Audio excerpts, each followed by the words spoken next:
Assalamualaikum warahmatullahi wabarakatuh. Berjumpa kembali dengan saya Rudi Rudiana, seorang penggiat pendidikan dari Kabupaten Kuningan dalam channel Belajar Merdeka. Pada kesempatan ini, saya ingin mencoba membawakan satu tema, yaitu menyusun kurikulum operasional satuan pendidikan atau KOSP. Saya akan mengacu pada penyusunan kurikulum operasional satuan pendidikan di tingkat SMK. Untuk sekolah-sekolah di tingkat SD, SMP, dan SMA dipersilahkan untuk bisa mengikuti, bisa menyesuaikan dalam penyusunan KOSP atau kurikulum operasional satuan pendidikan di dalam peraturan pemerintah yang dikeluarkan oleh Departemen Pendidikan, Kebudayaan, Riset, dan Teknologi, diharapkan memiliki 3 bagian yang harus menjadi dasar atau menjadi landasan, yaitu yang pertama adalah prinsip dasar dari penyusunan kurikulum, profil pelajar Pancasila sebagai bagian dari dimensi dan komponen KOSP. Namun demikian, dalam Belajar Merdeka, saya mencoba menambahkan satu bagian, yaitu standar kompetensi lulusan. Mengapa satu bagian ini menjadi penting menurut saya? Karena inilah dasar dari bagaimana kita menyiapkan proses sesuai dengan kompetensi lulusan atau outcome dari satuan pendidikan. Prinsip dasar dari kurikulum adalah yang pertama, peserta didik. Yang kedua, harus kontekstual, esensial, akuntabel, dan mengedepankan kerjasama antar bagian atau antar lembaga. Dimensi dari kurikulum ini harus mengedepankan profil pelajar Pancasila yang memiliki dimensi beriman, bertakwa pada Tuhan Yang Maha Esa, dan berakhlak mulia, berkebinekaan global, bergotong royong, mandiri, bernalar kritis, dan kreatif. Kurikulum operasional satuan pendidikan harus memuat 6 komponen. Yang pertama yaitu karakteristik satuan pendidikan, visi, misi, dan tujuan, pengorganisasian pembelajaran, rencana pembelajaran, pendampingan, evaluasi dan pengembangan profesional, serta lampiran. Sementara untuk standar kompetensi lulusan, maka untuk tingkat SD harus ada yang namanya analisis standar kompetensi lulusan sekolah dasar. Ada yang namanya analisis kompetensi lulusan sekolah menengah pertama dan analisis kompetensi lulusan sekolah menengah atas, serta analisis kompetensi lulusan sekolah menengah kejuruan. Target dari setelah Anda semua mengikuti tayangan ini adalah adanya dokumen kurikulum operasional satuan pendidikan atau KOSP yang tervalidasi, di mana penyusunan KOSP ini berlandaskan pada prinsip dasar, profil pelajar Pancasila, komponen KOSP, dan standar kompetensi lulusan. Mari kita ikuti bagaimana penyusunan kurikulum operasional satuan pendidikan atau KOSP melalui analisis organisasi berbasis manajemen sekolah. Landasan pendidikan adalah standar pengelolaan. Kerangka berpikirnya menggunakan PDCA atau Plan, Do, Check, Act, di mana fokus organisasi di sekolah adalah manajemen mutu serta program studi. Selama ini sekolah mengikuti akreditasi, dan ini akan masuk ke dalam poin akreditasi nomor 113 sampai dengan 138. Organisasi adalah penataan semua unsur dalam sebuah konsep terencana dan teratur sesuai dengan tugas, fungsi, dan wewenangnya untuk mencapai tujuan tertentu yang telah ditetapkan dalam bentuk visi dan misi organisasi. Kunci dari organisasi adalah satu, manajerial, yang kedua, sumber daya manusia, yang ketiga, sumber daya organisasi, dan yang keempat adalah pembagian fungsi, tugas, dan wewenang. Permasalahannya di dalam sebuah organisasi adalah adanya saling ketergantungan, perbedaan penetapan prioritas dan tujuan, faktor-faktor birokrasi, ketidaksesuaian ukuran kinerja, dan kelangkaan sumber daya. Ini menurut Louis Erfondi. Oleh karenanya, solusi dari pemangku kebijakan biasanya adalah menghindari atau menarik diri, memecahkan atau menyebarkan masalah untuk diselesaikan, melakukan proses penyesuaian diri atau akomodasi, kemudian melakukan rebirokratisasi dan reorganisasi. Selanjutnya bisa juga menggunakan proses manajemen konflik. Faktor keberhasilan organisasi, kita melihat jika kurikulum sebenarnya berasal atau diproduk dari sumber birokrasi. Pemerintah sebagai sumber atau bagian dari birokrasi, kuncinya adalah production, improvement, profesional, dan manajemen atau PIPM. Sehingga hasil outcome-nya, tingkat keberhasilan dari PIPM ini adalah produktivitas. Sementara sekolah sebagai organisasi pada dasarnya merupakan dituntut untuk menghasilkan kreativitas, inovasi, entrepreneurship, dan leadership atau CIL. Di sini kita bisa melihat adanya perbedaan signifikan. Yang diharapkan oleh pemerintah adalah produktivitas, sementara yang diinginkan oleh sekolah adalah kreativitas. Oleh karenanya, harus ada kolaborasi antara pemerintah dengan pemangku kebijakan di sekolah, yaitu key person atau lebih jelasnya adalah kepala sekolah. Kepala sekolah sebagai key person organisasi sekolah harus mampu menjabarkan, harus mampu memahami apa yang diinginkan oleh pemerintah. Mengapa dikeluarkannya kebijakan Merdeka Belajar? Tujuannya untuk apa? Arahnya kemana? Bagaimana akan diimplementasikan dan selanjutnya. Setelah kepala sekolah memahami tujuan, harapan, arah kebijakan dari pemerintah, baru kepala sekolah akan menelurkannya atau akan menyebarkannya kepada sumber daya manusia yang ada di sekolah ini. Dengan catatan, jika ada kekurangan, maka harus dilaksanakan improvement. Jika kekurangannya ada di manajerial, maka manajerial akan dilakukan proses-proses perbaikan dan penyesuaian, sehingga hasil akhirnya adalah profesionalitas. Hasil dari profesionalitas ini adalah produksi, di mana produksinya adalah proses pendidikan yang dilaksanakan di satuan pendidikan.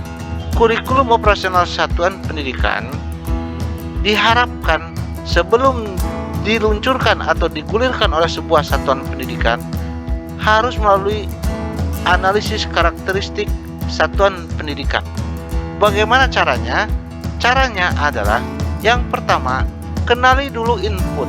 Yang kedua, kenali karakteristik sosial budaya. Yang ketiga, kenali karakteristik birokrasi yang terjadi di kabupaten atau jika untuk SMA dan SMK di provinsinya. Kemudian yang keempat, kenali karakteristik outcome-nya. Baik, kita lihat satu persatu. Mengenali karakteristik input. Siswa harus dikenali secara personalnya dengan langkah-langkah proses identifikasi siswa. Proses identifikasi siswa ini bisa dilaksanakan dengan cara berbagai macam. Bisa dengan proses yang paling mudah, yang paling simpel dengan otak kiri dan otak kanan. Bisa juga dengan menggunakan MBTI atau bisa menggunakan personality identifikasi atau personality genetik. Kemudian input juga harus dilihat karena siswa memiliki orang tua, maka latar belakang orang tuanya juga harus dikenali. Bagaimana mengenali latar belakang orang tua? Bisa dengan berbagai cara. Caranya bisa dengan menggunakan angket, kuesioner, wawancara, dan lain sebagainya. Kemudian, dalam mengenali karakteristik sosial budaya, yang harus diperhatikan adalah karakteristik topografi, karakteristik demografi, dan karakteristik budaya. Karakteristik topografi berkaitan dengan bagaimana kondisi wilayah di sekitaran satuan pendidikan. Jika topografinya adalah pegunungan, tentu akan berbeda dengan topografi di daerah pantai. Topografi di pedesaan berbeda dengan topografi di daerah perkotaan. Begitu pula dengan karakteristik demografi, sebaran masyarakat atau sebaran penduduk. Bagaimana sebaran penduduknya? Pekerjaannya apa yang banyak di daerah itu? Bidang-bidang pekerjaan apa yang banyak tersebar di daerah itu? Karakteristik dari demografinya seperti apa? Berikutnya adalah karakteristik budaya. Penting sekali kita mengenali karakteristik budaya. Budaya orang Sunda berbeda dengan budaya orang Sumatera. Budaya orang Sumatera berbeda dengan budaya orang Jawa. Budaya orang Jawa berbeda dengan budaya orang Bali. Budaya orang Bali berbeda dengan orang Papua, dan seterusnya dan seterusnya. Karakteristik birokrasi kabupaten dan atau provinsi arahnya adalah pada arah kebijakan pembangunan di daerah tersebut. Untuk SD dan SMP, maka harus melihat bagaimana arah kebijakan pembangunan di daerahnya. Termasuk pun untuk yang satuan pendidikan SMA dan SMK. Pun demikian, harus bisa mengenali bagaimana arah kebijakan pembangunan di daerahnya masing-masing. Berikutnya, mengacu pada standar indikator pembangunan manusia atau IPM di daerah tersebut. Sehingga kita punya batasan. Sebagaimana kita harus melangkah dulu, dari mana kita akan mengambil dulu patokan. Berkaitan dengan karakteristik outcome, kita lihat outcome satuan pendidikan kita untuk SMK tentu ada 3, yaitu industri, dunia usaha, kemudian bagaimana sekolah lanjutannya akan seperti apa, kemana dia akan diarahkan, bagaimana outcome dari sekolah ini akan melanjutkan, kemudian bagaimana karakteristik masyarakat, sehingga bagi outcome siswa yang ingin melaksanakan proses atau ingin masuk ke masyarakat dalam bentuk entrepreneurship, maka sekolah bisa menyiapkan calon-calon entrepreneur yang siap masuk ke masyarakat. Dari pengenalan karakteristik satuan pendidikan ini, maka satuan pendidikan dapat merumuskan visi, misi, tujuan satuan pendidikan. Bagaimana pemetaan kebutuhan satuan pendidikan? Dalam pemetaan kebutuhan satuan pendidikan, yang harus kita kenali adalah kebutuhan dari satuan pendidikan itu seperti apa, berdasarkan visi, misi, tujuan satuan pendidikan. Jadi kita bisa melihat bagaimana kondisi sekarang dengan bangunan yang ada atau yang dimiliki oleh satuan pendidikan. bagaimana kondisi lingkungan di satuan pendidikan tersebut, sehingga kita bisa merencanakan apa arah kebijakan perbaikan, arah kebijakan pembangunan sarana fisik. Kemudian sarana praktek, bagaimana kondisi ruang praktek, bagaimana kondisi alat praktek, bagaimana bahan praktek yang dibutuhkan, dibandingkan dengan kondisi kekinian. Begitu pula dengan sarana pendukungnya. Kita bisa lihat, sekarang satuan pendidikan sudah mengarah ke balai layanan umum daerah. Ini memberikan kemudahan, tetapi selain memberikan peluang dan kemudahan, tentu juga kita harus carikan, kita harus pikirkan bagaimana solusinya untuk mengelola BLUD ini. Yang berikutnya, peningkatan sumber daya manusia. Peningkatan sumber daya manusia ini meliputi pelatihan SDM, bagaimana kita meningkatkan mutu SDM, bagaimana melaksanakan proses asesmen baik bagi siswa maupun bagi guru dan tenaga kependidikan. Nah, inilah bagaimana cara kita untuk bisa mengenali sumber daya manusia di organisasi kita. Bahwa selama ini rata-rata pemahaman dari key person sekolah terhadap sumber daya manusia di organisasi hanya mengacu pada dua bagian saja. Satu yaitu hasil proses pembelajaran sebelumnya atau kemampuan intelektualnya. Kemudian yang kedua, mengacu pada hasil uji kompetensi dan proses diklat kompetensi. Itu yang selama ini terjadi. Padahal sebenarnya sumber daya manusia organisasi ini memiliki minimal 4 hal yang belum kita gali secara maksimal, yaitu apa? Minat dari SDM ini, bakatnya seperti apa, potensinya bagaimana, mereka berasal dari lingkungan seperti apa. Oleh karenanya, dalam mengenali SDM organisasi, sebaiknya kita minimal mengidentifikasi berdasarkan 6 aspek ini. Mengapa demikian? Karena jika kita salah mengidentifikasi SDM, akibatnya adalah tantangan, hambatan, rasa minder, tidak terpercaya diri, dan lain sebagainya yang berkaitan dengan manusianya sebagai sumber dayanya. Oleh karenanya perlu adanya identifikasi. Dengan adanya identifikasi, maka penempatan, pemosisian sumber daya manusia akan sesuai. Akibatnya apa? Maka satuan pendidikan akan meningkat kinerjanya.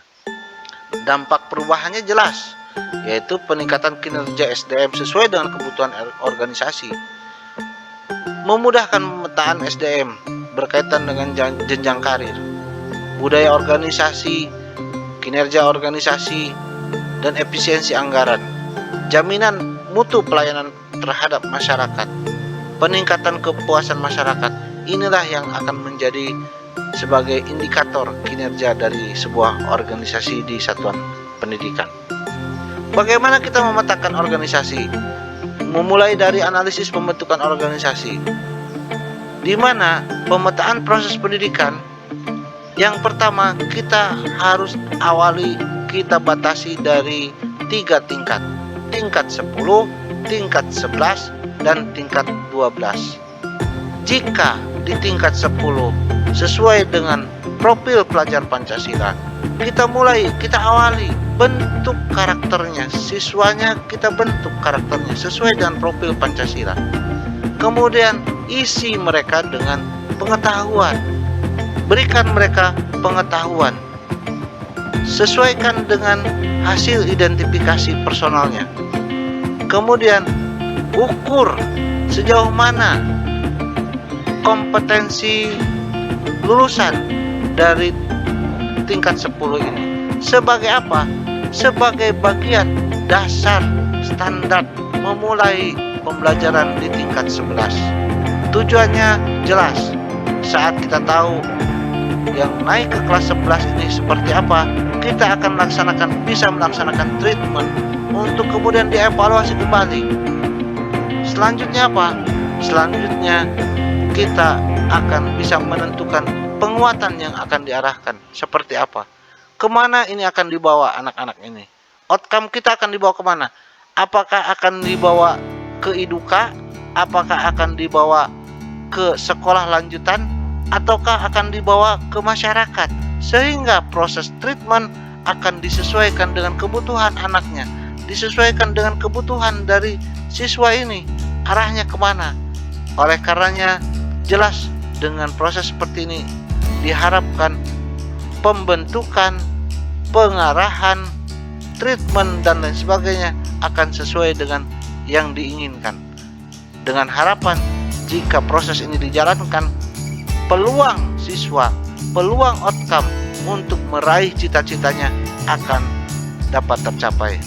Siapa yang terlibat dalam personal? Siapa personal yang terlibat dalam proses ini? Tentu ada 5. Dan di akhir untuk di SMK ada yang namanya keterlibatan Humas Hubin. Inilah barangkali berkaitan dengan analisis pembentukan organisasi. Contoh, saat kita sudah laksanakan analisis, maka akan kita bisa membuat struktur organisasi sekolah seperti ini. Ini untuk di SMK. Bapak Ibu sekalian yang saya hormati dan saya banggakan, mangga kalau Bapak Ibu yang mengajar atau sebagai key person di SD, silahkan sesuaikan dengan karakteristik di SD, sesuaikan dengan karakteristik di SMP, sesuaikan dengan karakteristik di SMA. Itu yang saya harapkan. Kemudian berkaitan dengan penggunaan biaya dan penyediaan sarana prasarana, kita laksanakan dengan menggunakan kerangka pikir POAK, Plan, Organizing, Actuating, Controlling. Siapa yang bertanggung jawab dengan kegiatan ini? Yaitu ada 3. Kalau di SMK ini minimal ada 3. Yang pertama adalah Wakil Kepala Sekolah Bidang Sarana Prasarana, Tata Usaha, dan Kepala Program Studi. Arah prosesnya jelas. Yang pertama kita awali dari RPJM dan RPJP. Kemudian melihat analisis usulan. Kemudian kita dapat alokasikan dengan acuan atau peraturan-peraturan yang ada, sehingga kita bisa melihat analisis kebutuhannya. Kemudian kita bisa membandingkan dengan analisis program. Kemudian proses distribusi disesuaikan dengan analisis program umum yang kemudian didokumentasikan, pelaksanaannya jelas dan accountable, sehingga saat proses kontrol dan evaluasi semuanya bisa berjalan dengan baik tanpa ada masalah. Lalu bagaimana proses pengelolaan administrasi dan keuangan? Selama ini di sekolah atau di satuan pendidikan ada 2 sumber anggaran yang biasa kita terima, yaitu biaya operasional personalia dan kemudian biaya operasional non personalia atau BOS. Selain itu sebenarnya ada dana-dana tambahan selain dana-dana yang 2 ini, yaitu biaya pengelolaan pendidikan dan sumber dana dari APBN dalam bentuk KIP. Dengan melihat situasi atau kondisi seperti ini, saya yakin kita semua bisa memanfaatkan setiap sumber anggaran dengan sebaik mungkin.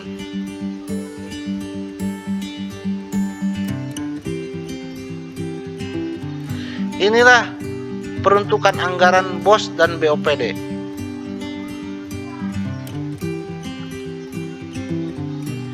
Prinsip dasar anggaran BOS dan BOPD serta arah pendidikan. Di mana prinsip dasar dari anggaran BOS dan BOPD ini adalah untuk meningkatkan kualitas proses pembelajaran di satuan pendidikan dan membebaskan biaya pendidikan lainnya untuk siswa yang berasal dari keluarga ekonomi tidak mampu atau KETM. Berarti sebenarnya biaya pendidikan itu tidak gratis. Tetapi kita harus sadar bahwa tidak semua orang tua mampu. Oleh karenanya, untuk orang tua yang tidak mampu, anak-anak sudah dibantu oleh KTM. Bagaimana arah kebijakan dan harapan pencapaiannya? Inilah ada 5. Yang pertama, optimalisasi angka partisipasi pendidikan, peningkatan dan pemerataan mutu layanan pendidikan, peningkatan relevansi pendidikan, penguatan budaya, bahasa dan pendidikan berkarakter, serta penguatan tata kelola pendidikan. Oleh karenanya, maka strateginya harus mengacu pada 4 hal. Yang pertama yaitu lembaga pendidikan, pendidik dan tenaga pendidikan, sarana prasarana dan penjaminan mutu pendidikan. Oleh karena itu, maka penyelenggarakan pendidikan di SMK bisa menyesuaikan bagaimana komponen-komponen pendidikan disesuaikan terhadap fokusnya, kemudian bagaimana kita menyesuaikan anggaran yang ada sesuai dengan fokus tersebut. Contoh, berbicara tujuan dan prioritas, maka fokus organisasi adalah visi misi lembaga pendidikan. Anggarannya dari mana? Gunakan anggaran BOS. Untuk fasilitas, dengan fokus analisis kesesuaian, keberadaan, pemenuhan, dan pemeliharaan, maka kita akan berupaya mengajukan melalui APBN dan APBD pendidikan serta dana alokasi khusus. Bapak Ibu guru yang saya hormati dan saya sayangi, pemerintah luar biasa perhatian terhadap kita, terutama berkaitan dengan kesejahteraan kita semua, sehingga diberikan tunjangan profesi pendidikan. Tunjangan profesi pendidikan ini seharusnya kita bisa manfaatkan untuk mensukseskan komponen pendidikan dalam hal penguasaan teknologi dan penelitian. Bagaimana penggunaannya? Yaitu kita melakukan proses analisis, kesesuaian, aplikasi, evaluasi, dan perbaikan berkaitan dengan teknologi. Saat mengajar, dulu hanya memanfaatkan papan tulis, hanya memanfaatkan diagram-diagram, lembar-lembar kerja dan lain sebagainya. Sekarang kita butuh laptop. Sekarang kita butuh sarana-sarana lain, video conference dan lain sebagainya. Bagaimana kita bisa menyesuaikan dengan kondisi teknologi? Maka kita bisa memanfaatkan tunjangan profesi yang kita punya. Diharapkan keberkahan dari apa yang kita terima dengan kesesuaian dari apa yang kita gunakan. Bapak Ibu yang saya hormati, dalam hal pengelolaan anggaran, pemerintah dan seluruh masyarakat Indonesia berharap bahwa pengelolaan anggaran harus fleksibel, efektif, efisien, transparan, terpadu, akuntabel, dan berkeadilan. Oleh karenanya, jika terjadi perlibatan aktif semua unsur warga sekolah, prinsip dasar ini akan tercapai. Siapa saja unsur warga sekolah dan pihak-pihak yang terkait ini? Yang pertama adalah kepala sekolah, pengawas sekolah, pendidik dan tenaga kependidikan, pemerintah daerah dan pusat, serta komite sekolah. Dalam hal ini, biasanya kita laksanakan secara parsial. Pendidik dan tenaga kependidikan hanya diambil 10 orang, hanya diambil 20 orang, padahal jumlah pendidik dan tenaga kependidikannya 200 orang. Bagaimana kita buat pemahaman? Bagaimana kita menghilangkan prejudice kalau semua orang tidak diberitahu? Bagaimana membangun proses pendidikan yang berkualitas? Maka ini yang harus kita laksanakan. Mulai dari PPDB, peminatan, asesmen, minat dengan menggunakan teknik-teknik yang sesuai. Prosesnya dilaksanakan dengan baik, dan sehingga standar kompetensi lulusan sesuai dengan yang diharapkan. Ini yang harus kita laksanakan. Barangkali sementara itu dulu yang dapat saya sampaikan.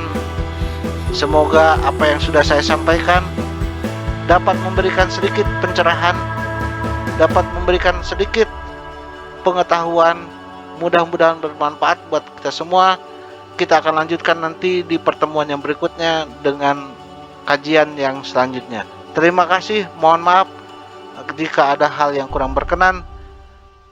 Jika Anda suka dengan tayangan saya ini dan ingin channel ini tetap ada, mohon kiranya Bapak Ibu yang saya hormati dapat bantu like, kemudian klik subscribe, dan bantu untuk di-sharekan dengan sahabat-sahabat guru yang lainnya.